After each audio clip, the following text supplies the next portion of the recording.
مرحبا بكم في حلقة أخرى من سلسلة تاريخ الإنسان، واللي غادي نكملوا فيها القصة ديال الإنسان من بعد الثورة الزراعية.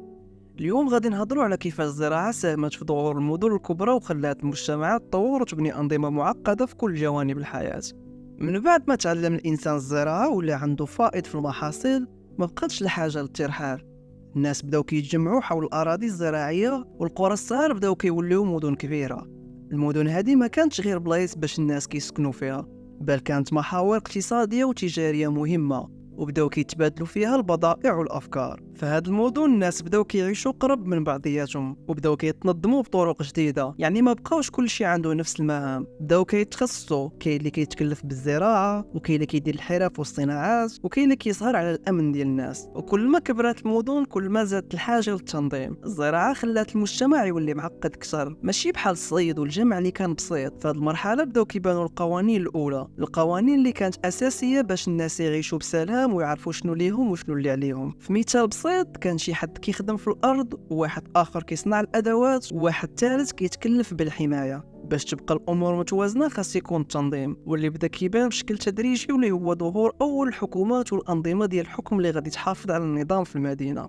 مع تطور المجتمع كان خاص شي حد يسير الأمور ويكون عنده السلطة، وهنا بداو كيبانوا أول الملوك والقادة. في البداية كانوا الناس هما اللي كيختاروا القادة، ولكن من بعد ولا القائد كياخد السلطة ديالو بالوراثة. القادة كانوا كيحكموا بالقوة وكيوفروا الأمن والحماية للناس، وفي المقابل كانوا الناس كيعطيوهم الضرائب من المحاصيل ديالهم وكيقدموا لهم خدمات. هاد الحكام كانوا غالبا كيعتبروا راسهم كأنهم مختارين من طرف الآلهة، وهذه كانت وسيلة باش يقنعوا الناس بالطاعة، وبالتالي تولد أول مفهوم ديال السلطة المطلقة. المدن كانت كتطلب من الناس يعيشوا مع بعضياتهم، ولكن باش يحافظوا على التوازن كان خاصهم شي معتقدات اللي مشتركة. وهنا بانت الديانات المنظمة. فبلاصة ما كانوا الناس كيعبدوا آلهة مرتبطة بالطبيعة فقط، بداو كيبانوا آلهة جداد اللي كتخدم النظام الاجتماعي والسياسي. في كل مدينة كانت كتكون آلهة خاصة كيعبدوها السكان، وكانت المعابد من أكبر البنايات في المدينة. الكهنة والكاهنات كانوا بحال الوسيط بين الناس والآلهة، وكانوا عندهم تأثير كبير في المجتمع، بحيث كانوا كيعتبروهم مختارين من طرف الآلهة،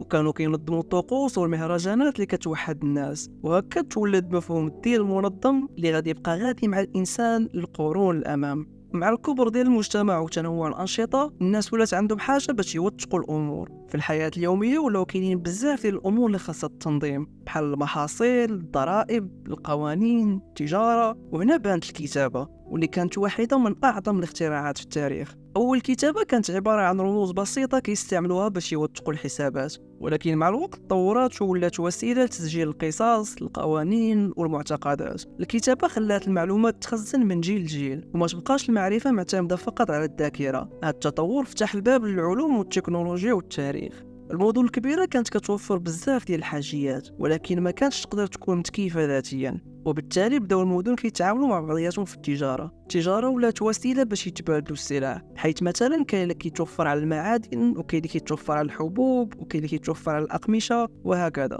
طرق تجارية كبيرة بحال طريق الحرير كانت كتوصل بين مدن بعيدة، وهنا بدا الإنسان كيتعرف على ثقافات أخرى. هذا التبادل الثقافي والتجاري ساهم في التقدم ديال الحضارات، وزاد من التنافس بين المدن والدول. ومع تطور المدن والتجارة والأنظمة، بزاف ديال الممالك قرروا يتوسعوا ويكسبوا أراضي جديدة باش يتحكموا في الموارد ويزيدوا من الثروة ديالهم. وهكا بدات كتبان الإمبراطوريات الأولى، بحال الإمبراطورية البابلية في بلاد الرافدين، والإمبراطورية الفرعونية في مصر. هاد الإمبراطوريات بدات كتنشر الثقافة ديالها في المناطق اللي كتحكم فيها، ولات الحضارة كتعني سيطرة وتوسع. الإمبراطورية كانت كتجمع بزاف ديال الشعوب تحت حكم واحد، وهكا تولد مفهوم الدولة الكبرى اللي كتضم شعوب مختلفة وثقافات متنوعة. حتى هنا غادي نكونوا سالينا الحلقة ديالنا. في الحلقة الجاية غادي نهضروا على القصة مع الإمبراطوريات الكبيرة والصراعات اللي غادا تولد أنظمة جديدة وغادا تزيد تطور ديال الإنسان العاقل.